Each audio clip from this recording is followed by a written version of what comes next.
Effectivement, aujourd'hui, nous avions eu une rencontre importante avec Woodside Énergie Sénégal, mais aussi qui impliquait l'ensemble des parties prenantes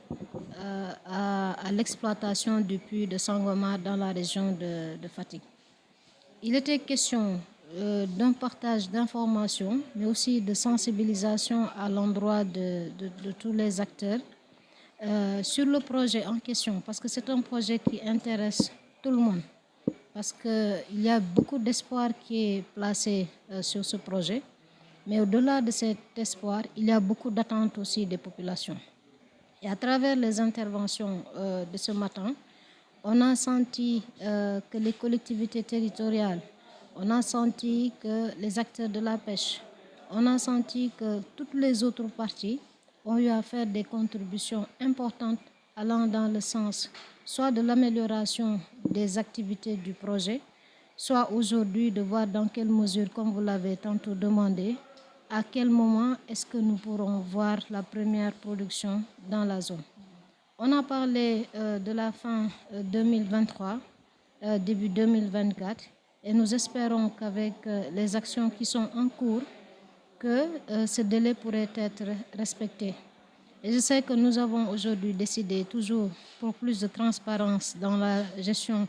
de ce projet dans la région, au moins qu'on puisse définir une périodicité de 3 mois,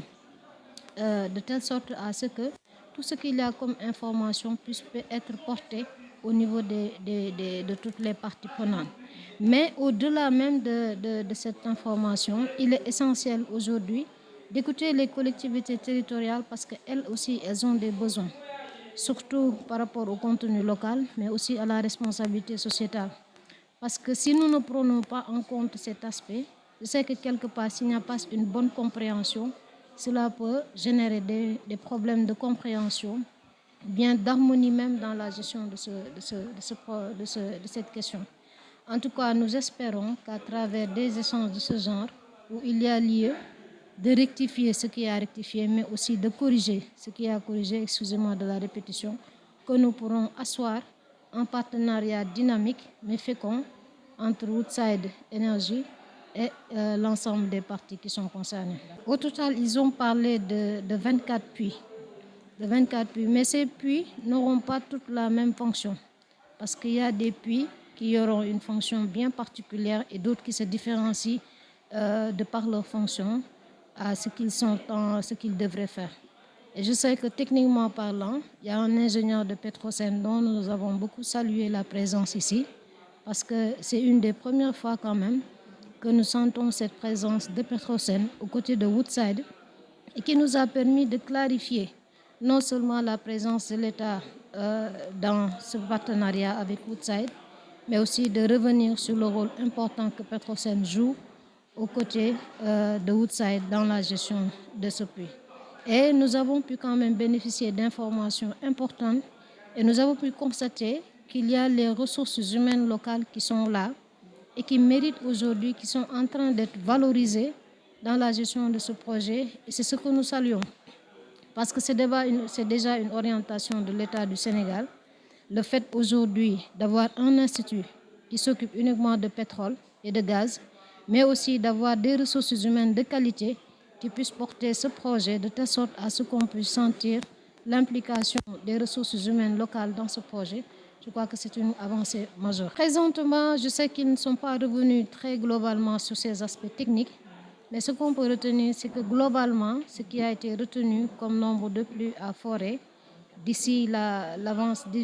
première production, c'est 24 puits. Le fameux navire qui devrait aujourd'hui se charger de l'exploitation, et ce navire-là doit venir d'un pays assez éloigné, et cela explique aujourd'hui le temps que ça va prendre pour arriver jusqu'au niveau du Sénégal. Mais même en arrivant au niveau du Sénégal, la particularité de ce navire, c'est qu'aujourd'hui, ça va être baptisé au nom d'un de nos anciens présidents, le premier président du Sénégal, le président Léopold Sédar Senghor. Et ça aussi,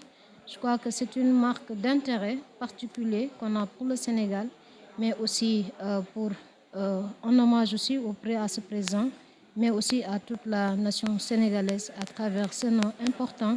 Et je sais que ce président aussi a beaucoup joué un rôle important sur le fait que si Sangomar est connu aujourd'hui, nous le devons grandement à ce président poète qui, dans ses écrits, a beaucoup œuvré pour que Sangomar puisse être connu et reconnu.